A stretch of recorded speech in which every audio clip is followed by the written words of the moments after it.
I am so excited about the size of these onions, even pulling them early.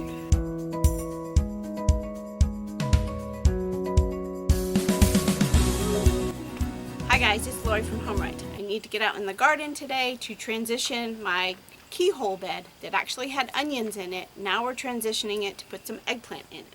So let me take you out to the garden and show you what's going on in that bed. So another bed that we're working on right now is this keyhole bed. Keith has gone ahead and pulled out the kale and collards that were in here. A few weeks ago we finished up with the last of the cabbage that was in here, and he's gone ahead and added some eggplant.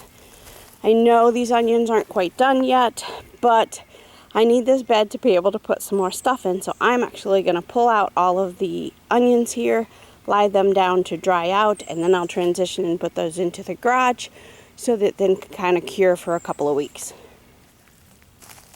Some of these onions are really starting to get pretty big. Not too bad, but you can actually tell from the neck. They're still hard. They haven't fallen over, but since I have over 600 onions, I have no problem pulling these out right now.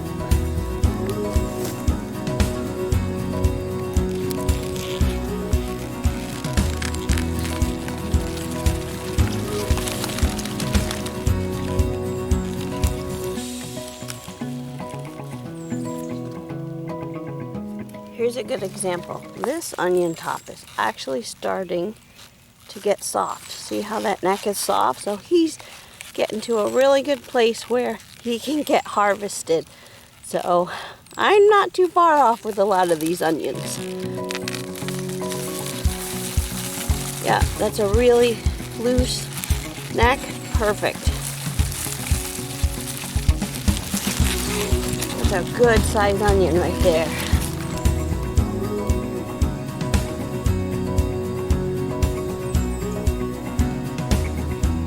Alright, I got all those onions pulled, and I'm starting to kind of clean this up, de-weed all the weeds that were still in here.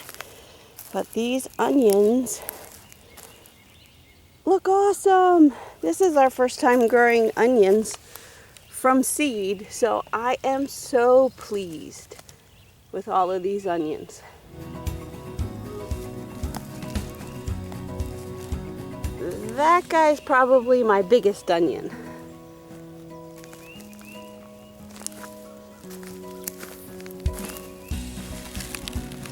Lots of different sizes. Some of them are runts, but I don't care. Look at, I am so excited about these onions. So I'll let them sit out here for today and kind of dry in the sun. Then I will actually put them in the garage and let them cure on some racks for, I don't know, 2-3 weeks until the green tops turn brown and these little roots here dry up. So I just counted to see how many actually had in the bed here, and I have 49 onions. In a small raised bed. This raised bed is only about 2 by 7, but we didn't fill the onions all the way up. The onions kind of stopped here. So that would be more like a 2 by 5 raised bed. This is actually our first year growing onions from seed. We started these onions on September 12th indoors under grow lights. And then between November 8th and November 12th, we started transplanting these onions into the garden. So we were basically experimenting with these and overwintering the onions. And now I know I just pulled these a little bit early because I do need that bed to transition and start putting in a couple more of these eggplants. Alright guys, I have transitioned the keyhole bed and I'm really excited the way this turned out. I really think this is super cool. We ended up putting the eggplant in each one of these beds all the way around. Last year we had a lot of trouble with some flea beetles. So what we went ahead and did is added some spicy basil in the front and then onions in the back of this bed. So see that little black dot there? I think that's a flea beetle. We had a ton of these last year. So what we decided to do is add the basils and the onions because those are deterrents. Anything strong smelling will help deter the flea beetles. So hopefully I'll be able to keep these little flea beetles at bay.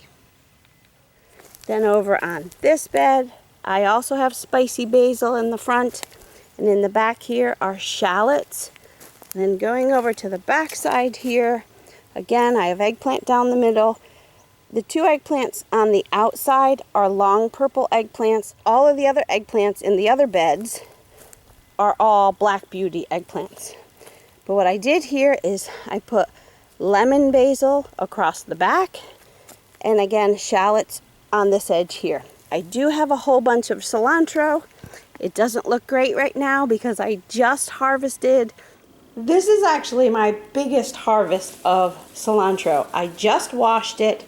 I'm gonna let it air dry for just a little bit, and then I'm gonna pop it into my freeze dryer. I actually did a nice small batch earlier this year, and it came out fantastic. So of course, some of this is gonna be eaten fresh, but I will go ahead and freeze dry because there's no way we're gonna get through all this cilantro.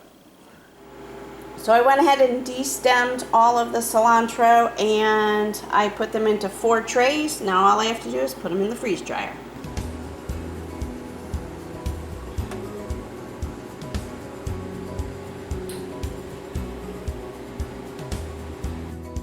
You guys aren't going to be able to see this, but I have a valve back here. I did close that valve off. We actually had to replace that valve, but this valve is working.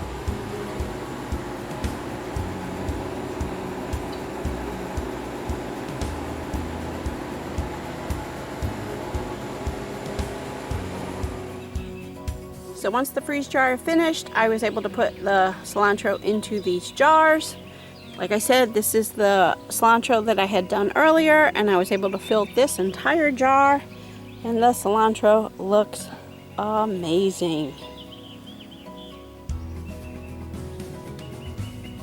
Alright guys, I have transitioned the keyhole bed, and I'm really excited the way this turned out. And then in these half circles that we had added this year, we have some flowers, a little bit of cosmos, zinnias, and then some oregano. And over here I have a crazy blue plant for the butterflies, a little bit of calendula, and I can't remember what these guys were in the front here, but a couple more flowers down there. But I'm really excited the way this turned out. I think this is awesome. Thanks so much for watching. If you have any comments, leave them down below. Otherwise, we'll catch you on the next video.